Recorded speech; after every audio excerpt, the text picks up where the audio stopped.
우리가 함께 살펴볼 하나님의 말씀은 로마서 16장 3절과 4절입니다. 로마서 16장 3절과 4절 말씀입니다. 우리 한 목소리로 합독하도록 하겠습니다. 너희는 그리스도 예수 안에서 나의 동역자들인 브리스가와 아굴라에게 문안하라. 그들은 내 목숨을 위하여 자기들의 목까지도 내놓았나니 나뿐 아니라 이방인의 모든 교회도 그들에게 감사하느니라. 아멘. 아멘. 지난주에는 한 사람을 찾아서라는 말씀의 제목으로 예레미야서 5장 1절을 살펴보면서 하나님께서 한 사람을 찾으시면 그 성읍 죄악들을 다 용서하시겠다는 하나님의 사랑에 대해서도 또 그 한 사람이 어떠한 사람인지에 대해서도 이야기를 나눴었습니다. 그 한 사람은 어떤 사람을 찾으십니까? 정의를 행하며 진리를 구하는 사람, 그 한 사람만 찾으면 내가 용서해 주겠다. 하나님이 기뻐하시는 그 정의의 길을 행하고 하나님의 말씀을 찾아 하나님의 진리를 찾아 구하는 사람을 찾기만 하면 된다는 이야기를 나눴죠. 그 한 사람이 되기 위해서 한 주간을 좀 사셨습니까? 여러분들의 삶에 걸음걸이에 정의가 있고 여러분들의 삶에 근심과 염려와 삶의 목적에 진리를 추구하는 삶이 좀 있으셨습니까? 하나님이 찾으시는 그 한 사람이 되기 위해서는 그것을 갖춰야 하는 것을 잊지 마시고 앞으로도 주님이 찾으시는 그 한 사람이 되기를 주님의 이름으로 축복합니다. 지난주에는 한 사람을 찾았는데 오늘은 두 사람을 찾으려고요. 오늘은 두 사람을 찾아서입니다. 부부 사랑주일이어가지고 오늘 우리가 살펴볼 그 인물들은 부부예요. 근데 딱히 부부 사랑주일이어서 이렇게 부부로 한 건 아닙니다. 저 오늘 그 예배를 계속 준비하다가 단상에 서서야 부부 사랑주일인 걸 알았어요. 그래서 더 우리가 깊이 주 안에서 사랑하며 살아야 되겠다는 생각을 해봅니다. 저는 아내랑 이렇게 결혼을 앞두고 아내랑 이야기할 때 그런 이야기를 했어요. 예수님이 질투하시는 사랑은 하지 말자. 우리의 삶에 주님이 없어서 우리가 서로 그냥 좋아가지고 사는 삶이 아니라 우리의 인생에 있어서 주님이 함께 계시게 이 가정이 복이 되는 그런 삶을 살아보자 이런 약속을 했던 기억이 납니다.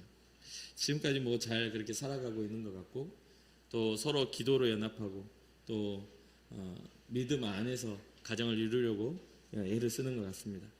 부부사랑주의를 맞이해가지고 한 가정이 물론 부부만뿐만 아니라 가정이 또 우리의 삶이 하나님 앞에서 그 가치와 그 은혜를 깨닫는 그런 귀한 은혜가 있기를 주님의 이름으로 축복합니다. 오늘 로마서 16장 이 바울의 마지막 문안 인사에 나타난 이 두 사람 브리스가와 아굴라를 보면서 이 바울이 얼마나 이 두 사람을 정말 귀하게 여겼는지를 우리가 살펴보고 또 이러한 두 사람과 같은 사역의 좋은 동역자가 되는 것과 또 삶의 좋은 신앙자가 되는 것을 꿈꾸는 그런 시간이 되기를 바라봅니다. 이 브리스가와 아굴라 부부는 바울과 같은 천막을 만드는 사람입니다. 사도행전 18장 1절부터 3절에 보면 그 후에 바울이 아덴을 떠나 고린도에 이르러 아굴라라 하는 본도에서 난 유대인 한 사람을 만나니 글라우디오가 모든 유대인을 명하여 로마에서 떠나라 한 고로 그가 그 안에 브리스길라와 함께 이달리아로부터 새로 온지라 바울이 그들에게 가매 생업이 같으므로 함께 살며 일을 하니 그 생업은 천막을 만드는 것이다. 그게 뭐냐면 바울이 텐트 메이커로서 천막지기로서 자비량으로 이렇게 전도여행을 다녔잖아요. 3차에 걸친 전도여행을 다니는데 이때 당시에는 바울이 2차 전도여행을 하고 있는 과정입니다. 아덴을 떠나서 아테네를 떠나서 고린도로 이렇게 이르렀던 그런 때에 이 아굴라와 브리스길라를 만나게 되죠. 아굴라가 남편이고 브리스길라가 아내입니다. 그렇게 돼서 이 바울과 함께 고린도에서 이렇게 같이 만나서 고린도에 정착하며 살았던 이 부부는 바울이 사역하는 데 있어서 굉장한 사역자, 동역자가 되어줍니다. 나중에 고린도 교회의 지도자로서 바울과 함께 거론이 되면서 나는 바울의 제자다, 나는 아볼로의 제자다, 때로는 나는 게바, 그러니까 베드로의 제자다 하는 그런 논쟁이 일어날 때 이 아볼로라는 인물이 나옵니다. 이 아볼로는 굉장히 언변이 좋고 성경에 능통한 사람입니다.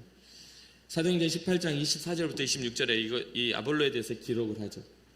그는 이 아볼로는 일찍이 주님의 도를 깨달아 알았고 열심으로 예수에 관한 그러한 것을 자세히 말하고 가르치기는 했지만 요한의 세례만, 그러니까 성령 세례를 아직 받지 못했던 그때에 이 회당에서 담대히 말하고 있는 아볼로를 이 브리스길라와 아굴라가 데려다가 하나님의 도를 더 정확하게 말하고 성령을 알게 하는 그러한 가르침을 가르치게 됩니다.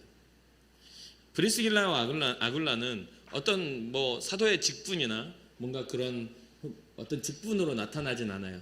천막지기로서 바울의 동역자로 이렇게 나오긴 하지만 하나님의 도를 풀어서 이 아볼로 지도자 아볼로를 이렇게 가르쳤다, 풀어 일러 주었던 사람들인 걸 보면 굉장한 이 사람들이 은혜가 깊은 사람들이라는 것을 알게 되죠. 유대인들을 다 떠나라고 이렇게 로마에서 다 유대인들을 내쫓아버린 글라우디오 황제가 죽고 난 다음에 다시 로마로 넘어가 사역했던 그러한 부부이기도 합니다. 오늘 본문의 문안으로 이 브리스가와, 여기서 이제 사도행전에는 브리스길라라고 하는데 이 오늘 로마서에 있는 브리스가라고 하죠. 동일한 이름입니다. 이 브리스가와 아굴라에 대한 이 문안 인사를 하지만 디모데후서 4장 19절에서도 이 두 사람을 기억하고 문안하고 있습니다. 바울이 반복적인 그러한 문안을 할 만큼 이 브리스가와 아굴라는 바울에게 굉장히 좋은 동역자였음을 보여주죠. 오늘 본문을 보면 이 복음의 동역자 브리스가와 아굴라라고 바울은 이야기합니다. 3절입니다. 너희는 그리스도 예수 안에서 나의 동역자인 브리스가와 아굴라에게 문안하라. 그리스도 예수 안에서의 동역자라는 것을 우리가 집중해서 볼 수가 있죠. 우리는 굉장히 이 복음 안에 서면 우리는 외로울 수밖에 없습니다. 진짜 주님을 위해 살아가고 주님을 위해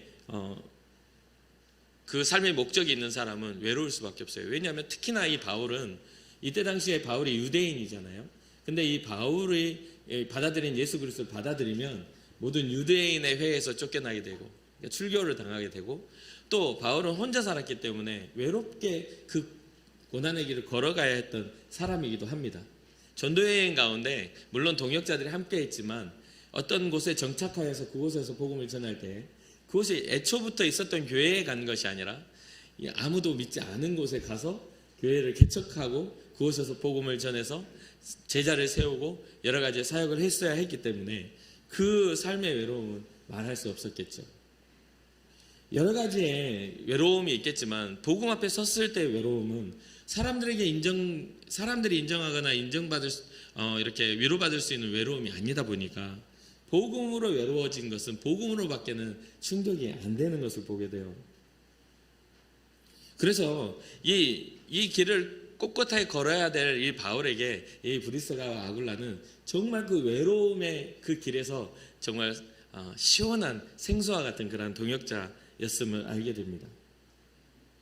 바울은 개인적인 감정과 필요에 의한 삶을 살았던 사람은 아닙니다. 자신이 기독교인들 예수 믿는 사람들을 잡으려고 다닐 때에도 하나님의 뜻에 따라 자기는 행했다고 생각했던 사람입니다. 그리고 그 기독교인을 잡으려고 다메섹을 향하는 그 길 위에서 예수님을 만나고 인생이 변화됐을 때도 주님을 위한 삶으로, 주님을 위한 삶이 어느 방향이었는지 정확하게 알게 되고 변화되고 바뀐 삶을 살게 되죠. 핍박했던 사람에서 핍박을 당하는 전도자의 삶으로 변화되는 것이죠. 그렇기에 예수님을 안 후에 변화된 바울의 삶에 있어서는 모든 것들을 포기하고 주를 위해 그리스도께 종속된 삶을 자처하며 살아가는 인생이 되었기에 성령의 이끌림은 성령의 이끄심은 편한 곳, 안전한 곳을 이끄시는 것이 아니라 복음이 필요한 곳이라면 그것이 어디든지 바울을 이끌어 가셨음을 보게 됩니다. 그럼에도 불구하고 저는 바울이 굉장히 행복한 사람이었다고 저는 확신합니다. 자기가 추구하고 나아가야 할 예수 그리스도를 분명히 보았기 때문이고 예수 그리스도의 십자가를 동참하여 그 길을 걸을 수 있다는 영광 가운데 바울은 감격했던 사람이기 때문입니다. 그럼에도 삶의 현실과 삶의 고난은 변함이 없겠죠. 여정 속에 밤마다 찾아오는 그러한 외로움도 분명히 인간에게 가질 수밖에 없었을 겁니다. 그러나 이 고린도에서 만난 브리스가와 아굴라 부부는 바울의 이러한 삶에 좋은 동역자가 되어줬습니다. 특히나 그냥 인간적이고 일반적인 말을 나누는 사람이 아니라 예수 그리스도 안에서 그 복음을 나눌 수 있는 좋은 동역자로 말입니다. 게다가 오늘 본문에 보면 4절에 어떤 이야기가 나옵니까? 본문 4절의 초반부에 보면 그들은 내 목숨을 위하여 자기들의 목까지도 내놓았나니. 바울은 굉장히 고난을 당하고 사람들이 위협을 당하고 여러 가지의 상황 속에 힘든 일들을 겪었던 사람입니다.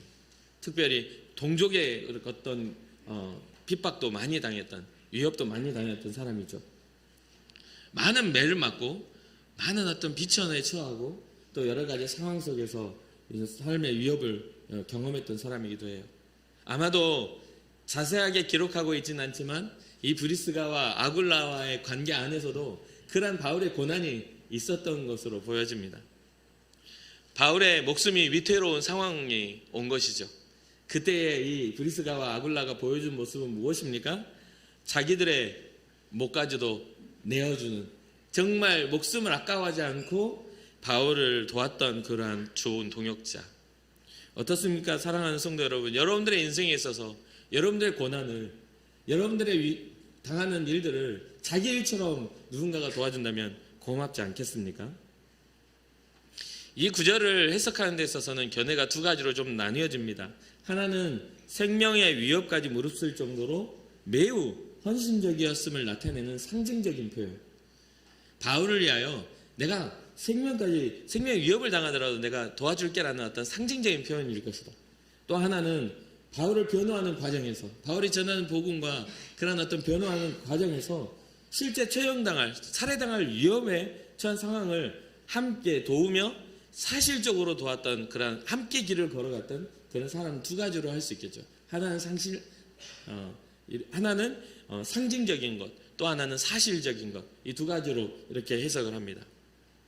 그러나 어떻게 해석을 하든지 간에 이 브리스가와 아굴라가 바울을 굉장히 귀하게 여겼다라는 것을 우리가 알 수가 있습니다. 바울을 굉장히 귀하게 여기기를 뿐만 아니라 정말 복음 안에서 존귀한 자로 사랑하였음을 볼 수 있죠. 감히 저도 목사로 살면서 이러한 귀한 동역자들을 기대하며 삽니다.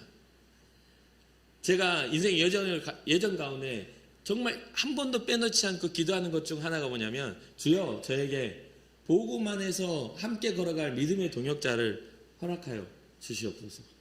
어디를 가든지 정말 복음을 위해 혼자 외로운 것이 아니라 나와 함께 복음을 말할 수 있는 동역자들을 허락해달라고 기도합니다. 그러한 그 좋은 동역자가 먼저는 제 아내가 저에겐 좋은 동역자예요. 이곳에 와서도 새벽까지도 둘이서 앉아가지고 이 교회를 위한 염려, 또 하나님의 영광을 위한 그런 이야기들을 새벽까지 나눌 때도 많습니다. 둘이 앉아서 하는 이야기 별로 없어요. 자녀 교육하는 거, 왜 우리 애들은 저 따위로 생겼을까 하는 이야기는 부모들마다 다 하는 거잖아요. 걱정하는 거, 그거 이외에는 대부분이 이 교회를 고민하고 어떻게 하면 건강한 교회, 어떻게 하면 성도들의 아픔에 정말 우리가 함께 기도할 것이냐에 대한 고민들을 많이 하는 것 같습니다. 그럼에도 그런 것과 더불어서 제 인생에 있어서 좋은 정말 사역의 동역자들도 구해왔습니다. 개척했을 때에도 하나님 동역자들을 보내주십시오. 어느 교회의 사역자로, 부역자로 갈 때에도 하나님 함께 복음을 말할 수 있는 동역자들을 보내주십시오. 이곳에 와서 인천 궁곡교회 제가 담임 목회자로 왔을 때에도 하나님 이곳에 복음을 함께 이야기하고 함께 울며 함께 나아갈 동역자를 주십시오. 이런 기도는 계속하고 있죠. 그렇게 정말 여러분들이 저의 좋은 동역자가 되고 제가 여러분들의 좋은 동역자가 되기를 정말 바라고 또 바랍니다. 인생에 그렇게 기도하다 보니까 많은 곳에서 좋은 동역자들을 만났습니다. 지금도 가끔 연락이 오며 서로를 위해서 기도하고 있어요. 믿음의 교제를 계속 이어가다 보니까 그들의 삶과 저의 삶이 복음을 위해 교회를 섬기며 잘 이렇게 나아가고 있음을 서로 확인합니다.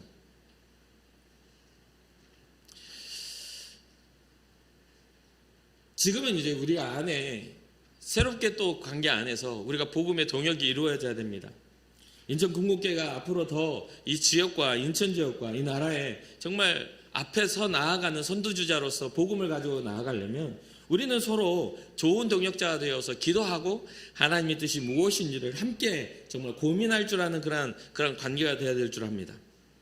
살면서 보면 가까이 있으면서도 함께 복음을 말할 수 없는 사람이 있는가 하면 멀리 떨어져서도 복음에 대한 염려를 함께 나눌 수 있는 사람이 있더라고요. 목사로서 복이라는 것은 멀리 떨어져 있어도 복음을 나눌 수 있는 사람이 더 큰 복이라고 여겨집니다. 교회 안에 와서 인간적인 세상 살아가는 이야기 이전에 이 교회가 주님의 뜻과 섭리 가운데 어떻게 나아갈까를 이야기할 수 있는 그러한 교회, 생명이 흘러가고 예수의 복음이 예수님의 이 주인이 되시는 그러한 교회가 되어야 되지 않겠습니까? 여러분들의 삶의 염려와 근심, 걱정, 또 당하는 어떤 삶의 고난들 속에 예수님이 없어도 자연스럽게 극복되어야 되는 일들도 세상에 많아요. 꼭 세상을 살아가고 또 세상을 우리가 판단해 보면 꼭 예수님 안 믿어도 애들 잘 키우고 정말 물질적으로나 뭐로나 편안하게 사는 사람들 많습니다. 그렇게 저는 목사로 살지만 예수님 믿으면 다 형통한다는 이야기는 그게 누가 그렇게 해놨는지 잘 모르겠지만 저는 예수님 믿어서 다 형통한 것 같지는 않아요. 세상적으로는 만사가 형통하지 않아요. 오히려 보면 예수님 없이 세상 속에서 물질주의로 잘 사는 사람들도 부자로 사는 경우도 많습니다. 세상에 지혜가 있어서 자녀들을 더 바르게 키우고 정말 이렇게 효자로 키우는 가정들도 많죠. 그러나 성경이 이야기하고 있는 것은 이 땅의 것입니까? 이 땅의 것에서 잘 살고 잘 먹고 편안한 것을 성경에 말해주고 있습니까? 예수님이 오신 이유가 거기에 있습니까? 우리가 사업하고 기도하면 차를 사면 저는 좀 이렇게 좀 힘들 때가 언제냐면 차를 사고 가지고 차에 손 얹고 기도해 달라는 거 참 힘들어요. 진짜 앞으로 차 사실 분들은 저한테 그렇게 하지 말고 그냥 차를 두고 저한테 오세요. 제가 그 사람을 기도해 줄. 사실 차가 문제가 아니라 운전하는 사람이 문제거든요. 사고는 다 운전 습관에서 나오는 거니까. 그러니까 이게 와가지고 차를 이렇게 붙잡고 기도해 달라고 그래요. 그때마다 저는 기도는 해드려요. 근데 혼란이 와. 내가 지금 뭐 하고 있는 거지? 이런 생각이 들어요. 아니면 그게 좀 마음에 부담이 있으니까 이렇게 차에 이렇게 크게 붙여가지고 떨어지지 않을 십자가를 제작해서 박아버릴까요?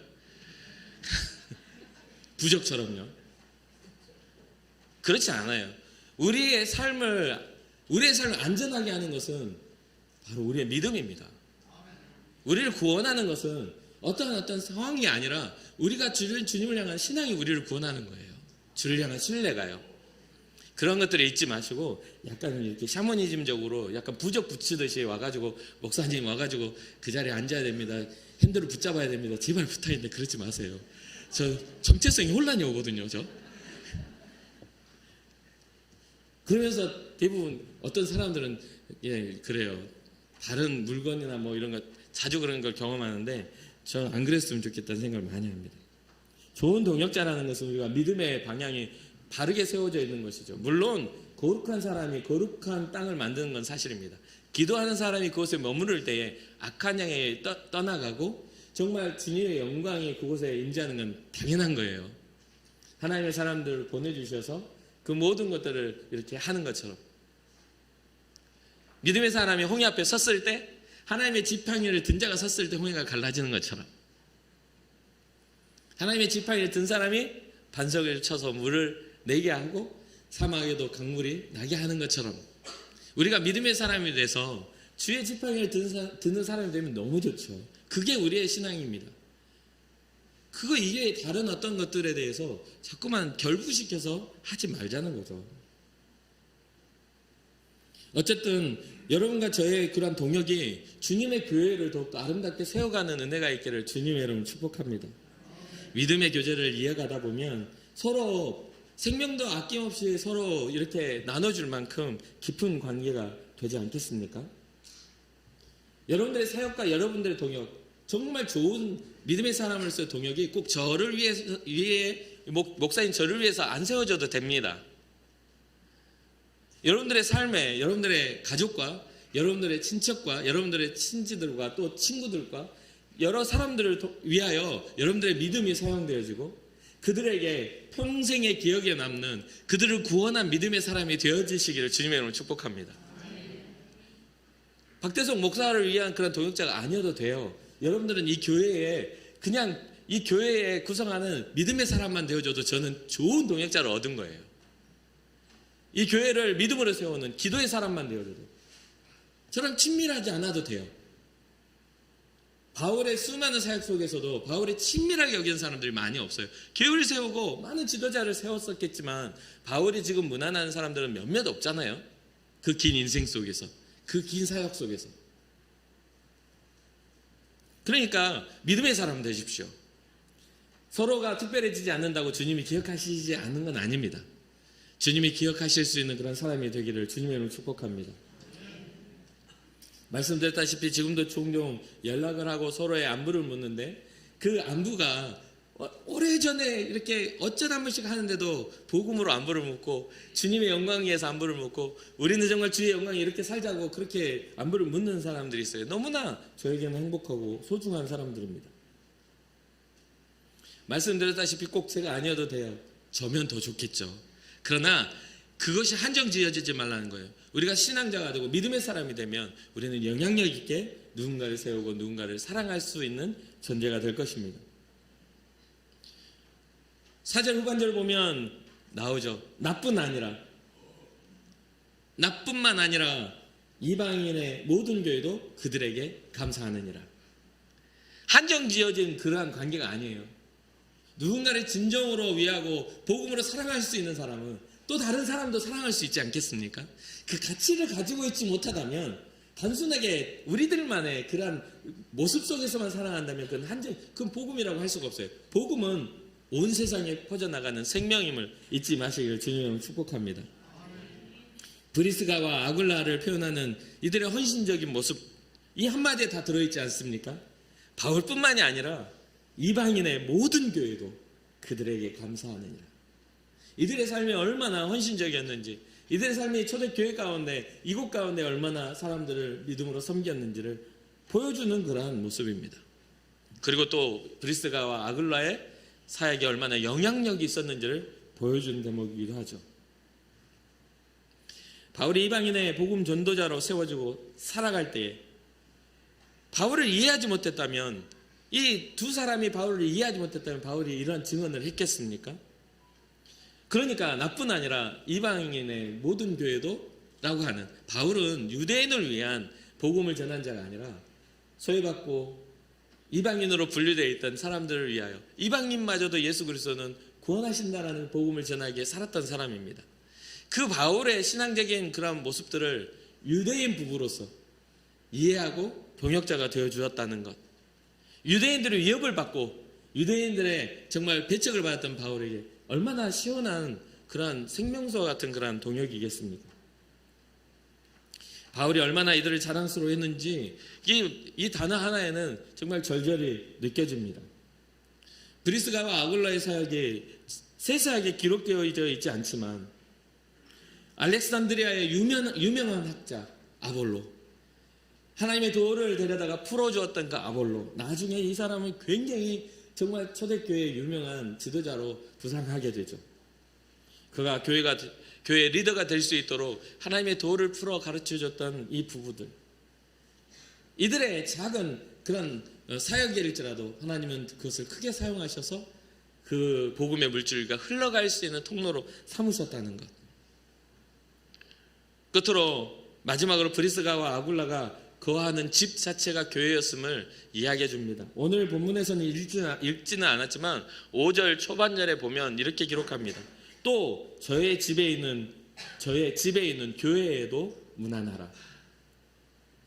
글라디우스 황제가 죽고 브리스가와 아굴라는 다시 로마로 향하여 사역을 하게 되죠. 그리고 그들은 자신의 가정을 오픈하고 예배를 드립니다. 이때 상황은 지금과 같이 막 교회들이 막 세워지고 이 독립된 건물로서 존재했던 때가 아니죠. 그렇게 개인 소유의 건물이나 자기의 가정에서 그 가정을 오픈하여 예배하며 모임을 할 수밖에 없는 상황이었습니다. 브리스가와 아굴라가 예배와 친교 또 선교를 중심으로 자신들의 삶을 오픈함으로 말미암아 그 삶의 공간이 교회가 되고 그곳에서 예배가 이루어질 수 있도록 그렇게 했던 것을 보게 되죠. 오늘날 개인적인 것들이 내 가정은 오픈하지 잘 안 하려고 하는 시대에 우리는 살고 있잖아요. 모두가 똑같을 겁니다. 그래서 세복음역에서는 이들의 이 사역을 뭐라고 이야기하냐면 그들의 집에서 모이는 교회라고 이야기를 합니다. 그들의 집에서 모이는 교회. 여러분들의 가정이 교회가 되기를 주님의 이름으로 축복합니다. 가장 작은 단위의 교회가 되어 이 인천 금곡교회가 교회들의 모임이 되기를 주님의 이름으로 축복합니다. 우리의 신앙이 그렇게 돼야 되지 않겠습니까? 교회 안에서는 천사 같은 권사님, 집에서는 왜 이렇게 무서운 엄마야? 라고 해서는 안 되잖아요. 왜 저렇게 까칠한지. 아침만 되면 하루의 에너지를 밖에서는 웃으면서 다 쓰고 집에 와서는 짜증을 내는 뭔가 대외적인 얼굴을 가진 그런 존재가 돼서는 안 되겠죠. 그래서 예수의 복음이 여러분들의 마음을 사로잡고 여러분들의 삶을 주장하실 수 있도록 그래서 예수의 평안이 여러분들의 있기를 주님의 이름으로 축복합니다.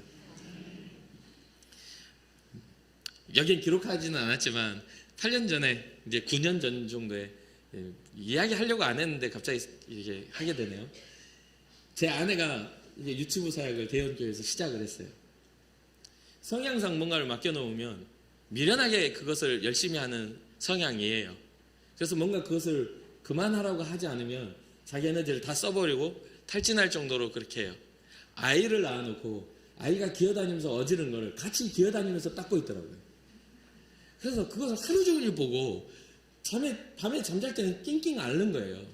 그래서 제가 아니 어차피 어질러져서 한 번에 치우면 되지 왜 이렇게 쫓아다니면서 치우고 있냐고 제가 그랬어요. 근데 성격상 그런 뭔가를 하면 그렇게 열심히 하거든요. 그러니까 제가 나중에는 아이보다 더 어질렀어요. 저도 성격이 굉장히 깔끔한 편인데 더 어질렀어요. 막 옷도 벗어서 던져버리고 막 치우지 말라고 내 거라고 하면서 막 하니까 나중에는 한꺼번에 치우는 습관이 들게 됐죠. 사역을 맡았는데도 또 일을 맡겨놓으니까 그러는 거예요. 교회 와가지고 유치부를 맡았어요. 유치부 아이들을 보면 제 아내는 언제나 방긋 웃고 에너지 넘치게 그 아이들을 대하는 거죠. 뭔가 하나를 준비하고 설교를 준비하면 진짜 긴 시간을 투자해서 그 시간에 아이들과 소통하려고 몸부림치면서 그것을 준비를 해요. 그리고 그 사역이 다 끝나면 집에 와가지고 짜증을 내기 시작하는 거예요. 집에 와서 짜증을 내기 시작해요. 애들한테 짜증을 내요. 이것 좀 도와주면 뭐 하면서 이제 짜증이 막 엄청 제 아내가 일부 예배 들고 갔기 때문에 제가 하는 겁니다. 이거 유튜브에 나갈 때 잘라주세요. 이거 막 짜증을 막 내는 거예요. 그래서 막 하는데 분명히 우리 아이들도 그때 당시에는 어린 아이들이었고 그렇게 뭐 유치부는 아니지만 그 초등학생이니까 제 막내가 초등학생 때였으니까 초등학교 뭐 1학년이나 7살이나 뭐 됐던 것 같아요. 아무튼 지금부터 9년 전이니까요. 그런데 그렇게 하고서 와가지고 때려잡는 거죠. 내 자녀가 아주 그냥 저녁은 아주 힘드는 거예요. 근데 이게 한 주가 지나가고 또 2주가 지나고 3주 한 달이 지나가는 동안 이게 바뀌지 않는 거죠. 그래서 저는 빨리 이야기하는 사람은 아니니까 지켜봤어요. 그래서 제가 할 수 있는 방법은 뭐냐면 주일날 사역이 끝나면 아무것도 하지 않도록 밥을 밖에서 다 해결하고 들어가자. 그냥 지친 몸을 눕기만 하게끔 하자 해가지고 그렇게 하는데도 성격상 뭐 어때요? 그거 들어가면 이제 표현을 해야 되는 거예요. 그래서 한 6개월이 지나고 한 1년 정도 사역을 딱 지났는데 어느 날은 아주 극심하게 스트레스를 받고 집에 와가지고 애들을 때려잡고 있는 거죠. 그래서 제가 제 아내한테 그랬어요. 여보, 그냥 사역을 하지 말라. 정말로 사역을 하지 말라. 왜 그러냐면 남은 살리는데 우리 아이들은 다 죽이겠다. 실제로 그렇게 이야기했습니다. 남의 아이는 저것은 이상한데도 아유 예뻐 제가 보기엔 하나도 안 예뻐요. 못생겼어. 저는 제 딸이 못생겼다 생각해서 5년 동안 코를 만져줬어요. 우리 둘째 딸을. 매일. 진짜 우리 아이가 기억합니다. 아빠는 나 어렸을 때 코 만진 것만 생각나. 그럴 정도로 저는 의지가 강해요. 진짜 너무 못생긴 거야. 그래서 그거 볼 때마다 이거는 어떻게 인생을 살까 하고 그럴 정도예요. 근데 제가 봤을 때는 못생겼어요. 누가 봐도 객관적으로 못생겼는데 우리 아내는 사역적으로 이제 전도사 마인드가 어머 너무 귀여워 어머 예뻤는데 그게 어떻게 그렇게 가증스러워 보이는지. 지 자식은 못 이뻐 안 하면서. 우리 애들은 참 예쁘게 생겼어요. 나 첫째부터 넷째까지 그냥 평균치 정도는 됩니다. 그런데 평균치도 안 되는 애들은 그렇게 싸고 침을 질질 흘려도 하는데 우리 애들은 침 흘렸다 난리 나는 거예요. 이거 왜 그러는 거지? 라고 해서 그때 제가 그랬어요. 에너지를 밖에서 다 쓰고 와서 여기서 이렇게 하면 안 돼. 신앙은 마라톤이고 신앙은 삶이잖아. 나중에 아이들이 자라나면서 우리 엄마는 전도사 생각하면서 우리를 어떻게 대했냐고 하겠냐고. 지금은 정신이 없어서 못 판단을 못하지 나중에 정신 생겨나면 이제 절대로 안 된다라고 하면서 이제 진지하게 사역을 하지 말라는 이야기를 했어요. 그 이야기를 듣더니 아내가 진짜 하나님 앞에 엎드려 기도하며 에너지를 남겨서 오는 거예요. 다 쏟아내지 않고 진짜 바닥까지 에너지가 없는데도 집에 오면 웃으려고 얼굴을 바들바들 떨면서 웃고 있어요. 견디고 참더라고요. 매일 참고 매일 이겨낼 수는 없지만 그래 참으려는 노력을 보이니까 옆에서 저는 항상 응원을 하는 거예요. 잘한다.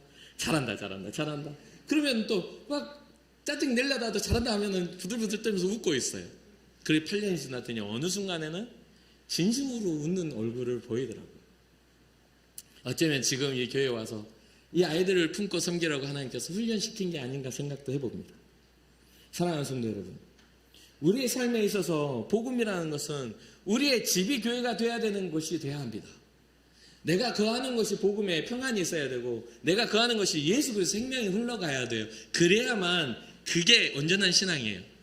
교회 안에서만 보여지는 신앙자가 아니라 우리의 삶의 터전과 삶의 그런 어떤 수고로움 속에서도 변함없이 믿음의 동역자가 되어줄 수 있는 것.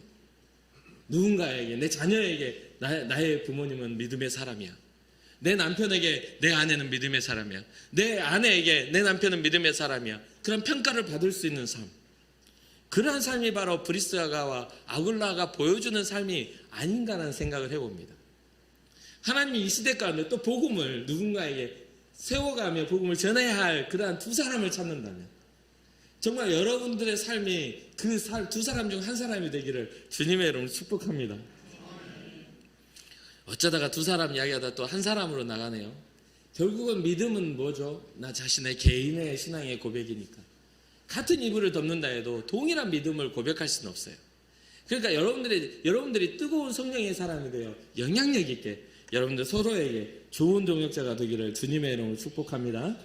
끝으로 여러분들이 두 사람 브리스가와 아굴라와 같은 그런 믿음의 삶을 살아갈 때에 또 여러분들의 삶과 함께 동행할 수 있는 또 믿음의 좋은 동역자들을 만나고 그 가운데 주님의 몸된 교회를 복음으로 세워가는 그런 기회를 얻음으로 말미암아 우리가 주님께 영광이 되고 하나님이 기뻐하시는 그런 귀한 가정 또한 귀한 우리 믿음의 교회를 이루어가는 우리 모두가 되기를 주님의 이름으로 축복합니다. 저를 위해서도 좋은 동역자가 되어주시고 가까이 안 있어도 돼요. 저를 위해서 기도로 동역해 주세요. 정말 복음을 전할 수 있는 목사로 끝까지 이 단상에서 헛소리 안 하고 그렇잖아요. 괜한 소리 안 하고 정말 예수만이 생명이라고 끝까지 그렇게 전할 수 있는 그런 사람 되게 해달라고. 다른 거 없어요. 제가 아주 번들번들하게 잘 사는 거 별로 관심 없어요. 여러분들이 잘 살아서 여러분들이 저의 자랑이 되어 주십시오. 하나님이 여러분들을 보고 주시도록 날마다 기도하고 있습니다. 그래서 그러한 은혜가 우리 교회 가운데 넘쳐나기를 주님의 이름으로 축복합니다. 잠시 기도하겠습니다. 하나님 감사합니다. 이 마지막 때라고 일컬어지는 이때 우리에게 복음을 맡겨주시고 주님의 교회를 이룰 수 있도록 은혜 베풀어 주시니 감사합니다. 우리에게 주어진 사명을 따라 주님의 몸된 교회를 세워가게 하시고 믿음으로 연합하여 동역하는 우리의 관계가 되게 하여 주시옵소서. 주님의 기쁨을 이루는 그런 연합이 우리 교회 가운데 이루어지길 원합니다.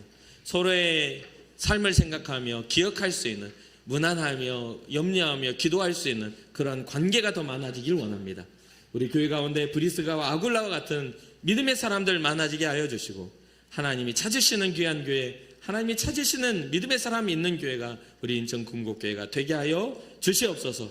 그게 바로 내 자신이 될 수 있도록 날마다 기도로 나아가는 그런 좋은 하나님의 자녀들 많아지게 하여 주실 줄 믿사옵고, 이 모든 말씀 예수님의 이름으로 감사하며 기도합니다. 아멘.